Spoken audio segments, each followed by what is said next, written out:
Tudo bem, pessoal? Aqui é o professor Carlos Eustáquio com mais uma videoaula da disciplina Matemática A para alunos do primeiro ano do ensino médio. Esta é a primeira videoaula sobre função afim e nós vamos tratar aqui de definição de função afim e também vamos falar de função linear. Vamos ao que interessa. Bom, pessoal, talvez vocês já tenham ouvido falar de função afim, né? Eu não vou ficar aqui falando de viagem de táxi, né, de pagamento de água da Copasa, de produção de salgados e uso de farinha de trigo, de ir no self-service, pesar a comida e quanto você vai pagar, tá? Eu não vou ficar falando disso porque, na verdade, nada dessas funções aí, né, na realidade, elas não são funções afins. São aplicações, tá? Mas o conjunto, né, tanto o domínio quanto a imagem dessas funções, não é o conjunto domínio e o conjunto imagem da função afim, né? São funções, até mesmo da física, tá? São funções que o domínio e a imagem se enquadram, né? Eles estão contidos no domínio e na imagem da função afim, né? E pode até ter infinitos pontos, né? O gráfico dessas funções aí da realidade, tá? Só que a única coisa que nós podemos, na verdade, dizer é que esses pontos estão todos alinhados, né? Mas não é uma função contínua como é a função afim, tá? Então, a função afim, né? Ela serve para a gente entender todas essas outras funções, né? Mas essas outras coisas aí, esses exemplos, até tem nos livros, né?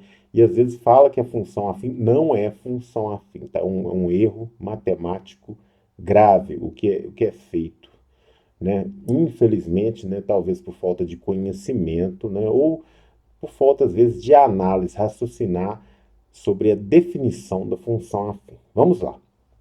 A função afim, né, a função f de domínio real e contradomínio também real, tal que f de x igual a x mais b, né, função, né, variável independente é o x, tá? O a e b são reais e esse a não pode ser zero. Então, um número diferente de zero multiplica x, né?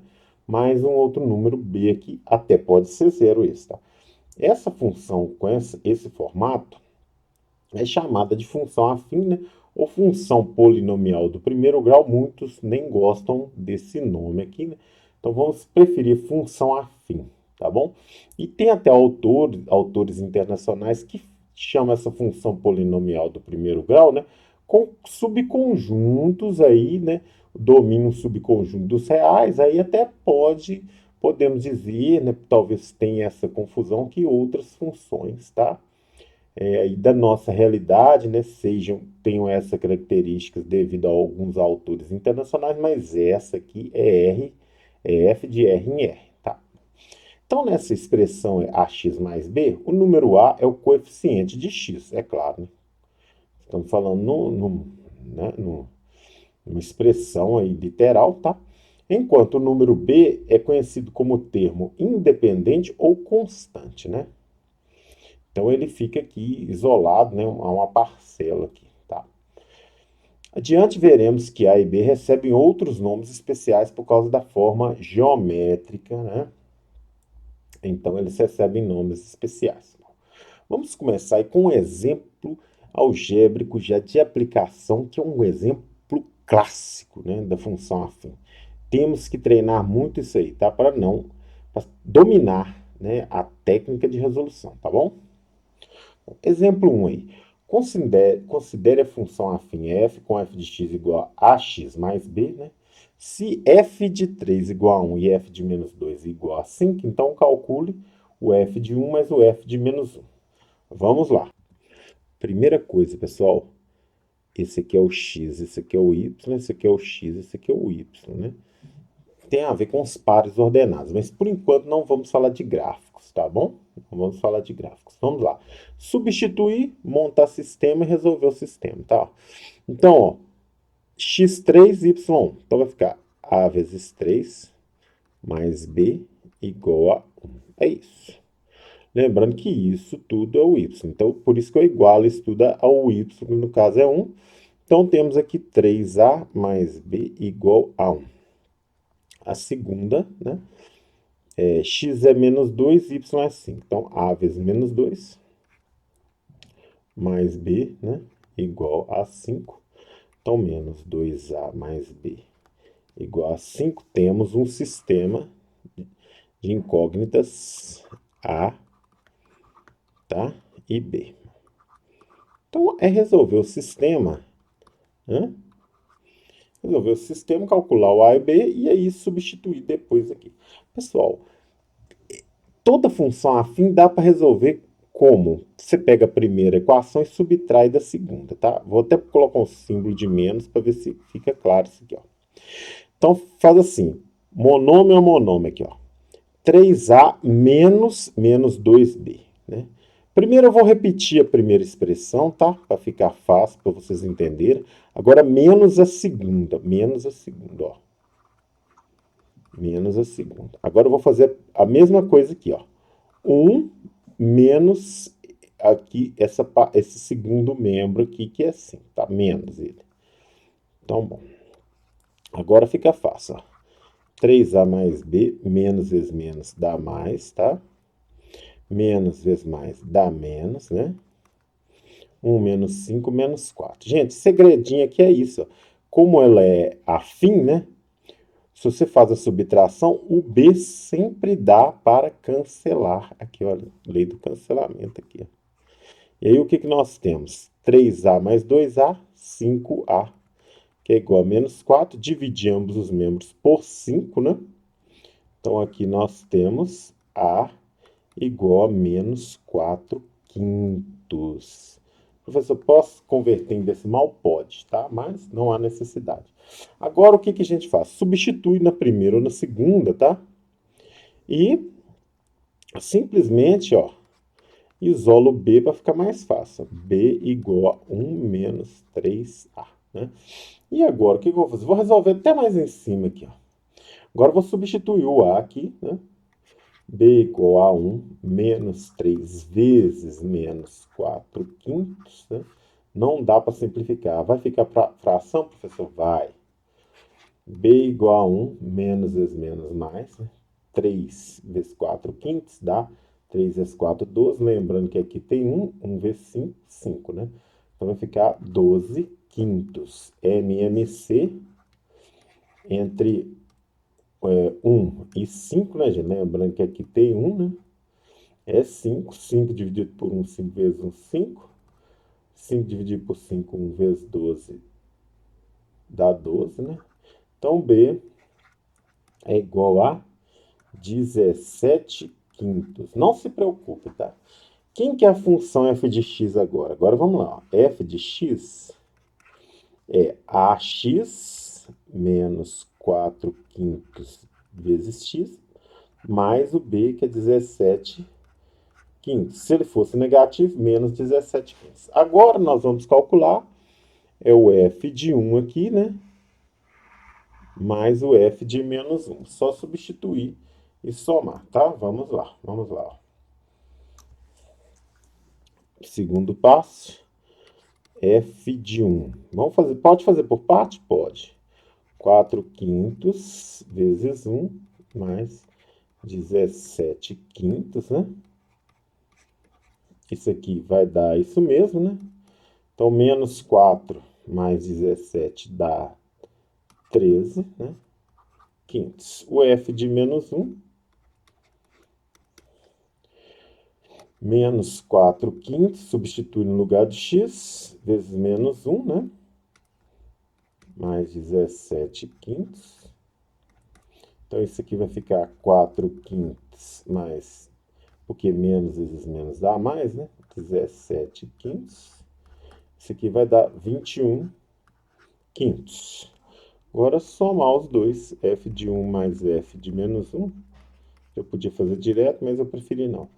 13 quintos mais 21 quintos é igual a 34 quintos. Se vocês preferirem, né? Pode escrever na forma decimal, mas aqui já está certo, tá? ou, né, 6,8, tá? 6,8. Tá bom, pessoal? Então é isso. Vamos a mais um exemplar. Vamos continuar. Exemplo 2, pessoal. Determinado vendedor de uma loja de imóveis recebe o salário a cada mês trabalhado, calculado a partir da soma de um valor mínimo fixo de 1.100 e 3% do valor total das vendas feitas por ele no mês. Considerando que X é o valor total das vendas realizadas por ele no mês e S de X, o salário recebido no mês, então determine S de X em função de X e quanto ele vendeu em um mês para receber o salário de 4.652. Essa função é afim? Não, mas ela se enquadra, né, no modelo da função afim. Por isso que a gente usa aquele modelo f de x igual a ax mais b. Vamos lá, para vocês entenderem. Bem, pessoal, então nós temos aí o nosso modelo, né, de função afim, tá? Por que que isso aqui se enquadra? Porque o salário dele tem um valor fixo, que seria quem aqui, esse valor fixo? Esse aqui, porque não depende de x. E um variável, que seria 3% do valor total das vendas, e x é o valor total das vendas. Então, esse 3% aqui, quem que é o 3%? É o A. Aqui. Então, lembrando que você pode escrever 3% de algumas formas, ou assim, né, na forma de fração, ou na forma de decimal. Você decide. Mas então, nossa função salário recebido seria o quê? Tá? Ora, 3% vezes o total das vendas realizadas por ele no mês, né? Só para deixar aqui, ó, né? Então, é o x aqui, né? Então, vou escrever na forma de fração, tá? 3 centésimos de x, tá? E mais é uma soma, né, dessas duas coisas aqui, né? 1.100, que é o salário mínimo. Professor, poderia escrever assim? Poderia escrever decimal? Claro, claro. Claro que poderia. Gente, não tem problema, né? Ou assim também, né? Tudo bem? Bom, agora é o seguinte. Ele vendeu, quanto ele vendeu em um mês para receber o salário de 4.652? Ou seja, quanto foi que implicou em S de x igual a 4.652, né? Quanto foi? Então é isso. Então a gente vai pegar essa função, né? 3 centésimos de x mais 1.100, igualar a isso e calcular o valor do x, somente isso, né? Ó, lembrando aqui que a gente já tem a primeira resposta, é essa aqui, né? Na verdade, da primeira pergunta que foi feita aí, tá bom? Bom, então agora vamos arrumar o quadro um pouquinho aqui, tá? Para podermos resolver essa equação que é bem simples, né? 3 centésimos de x, que é igual a 4.652 menos 1.100, tá? Vou deixar aqui ainda por enquanto, né? Isso aqui vai dar 3.552, ó. Multiplicar por 100, dividir por 3, ambos os membros, né? Que, gente, é uma setinha aqui, ó. Tá? Para facilitar, né? Ó, vou simplificar tudo por 3 aqui. Professor, dá para dividir? Dá para dividir. Vou simplificar esse por 3 e esse por 3, porque aqui embaixo tem 1, né? Então, quanto que vai dar isso, professor? Vai dar, aqui vai dar 1, é claro, né? E esse aqui dividido por 3 vai dar, né? Aqui, vou deixar 1 aqui. Vai dar 1, 1, 8, 4, né? Agora, por 100 é muito fácil, né, galera? Por 100, ó. Então, vai dar o x, vai dar... Tudo isso, 118,400. Olha, ou seja, né? R$ 118.400 ele tem que ter vendido para ganhar esse salário aqui, tá, gente? De 4.652. Problema bem interessante, espero que vocês tenham gostado, tá? Professor, por que ela não é realmente uma função afim? Porque na função afim nós temos os irracionais, né? Temos as dízimas periódicas. Ele nunca vai vender um valor de dízima periódica, um valor irracional, nenhum valor negativo, né, gente? Nós temos os negativos. Aí eu tô começando a ver se eu consigo fazer vocês entenderem, refletirem sobre isso, tá? Mas ela se enquadra, né, na função afim ali, né? Você vê o modelo dela, né? É o mesmo da função afim, porque a variação é constante, né, a cada unidade que o x varia. Eu vou falar isso mais na parte gráfica. Vamos continuar aí. Pessoal, rapidamente, vamos falar de função linear, tá? É uma função afim, tá? Só que, o que que acontece? O b que é igual a zero, tá bom? É uma função afim, é um tipo de função afim que o b é zero, então só fica o quê? G de x igual a ax com a real diferente de zero, tá? E esse tipo, né, específico de função, né, ela recebe o nome de função linear, tá bom? O que que tem de interessante nessa função linear aqui, né? O que que tem de interessante, professor? Bom, é o seguinte, é porque ela tem a ver com a proporcionalidade, ó. Função linear e proporcionalidade. Seja função linear G, né, de R em R, com G linear. Então, ó, o que que vai acontecer? Como G é linear, ela é igual, G de x igual a x, a diferente de zero, né? Então vamos pegar dois números reais não nulos, né, para não ter problema aqui no denominador, tá? Diferentes. Logo, sempre teremos isso aqui, ó. X de 1 dividido por x de 2 é igual a g de x de 1 dividido por g de x de 2. É uma proporção sempre, né? E o inverso de ambas também, né? A igualdade dos inversos também vai ser uma proporção, tá? Por quê, professor? Porque g de x de 1, né? G de x é ax, então vai ficar a vezes o x de 1. E g de x de 2 vai ficar a vezes o x de 2.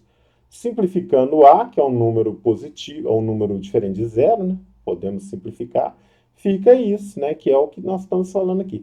Se eu inverter aqui, inverte aqui. Também é uma proporção, tá? Gente, se vocês tiverem com alguma dúvida, eu vou dar alguns exemplos de função linear e função afim, tá? Vamos lá. Então, pessoal, todas essas funções considere de domínio real, tá? E contra domínio real. Bom, por exemplo, olha, é menos 0,3x mais 8. Domínio real contra domínio real, todos. Afim, tá? Por exemplo, g de x igual a raiz cúbica de 41x menos 3,9, tá? Função afim. Ah, irracionais, pode também, né? H de x igual a menos x menos 208, tá? K de x igual a x mais 3, né? Outra afim, né? M de x igual a 2 terços de x. Essa, além de afim, ela é o que também? Linear, né? Todas são funções afins, né? Então são infinitas funções afins. Essa, além de afim, ela é linear, tá bom? Então é isso.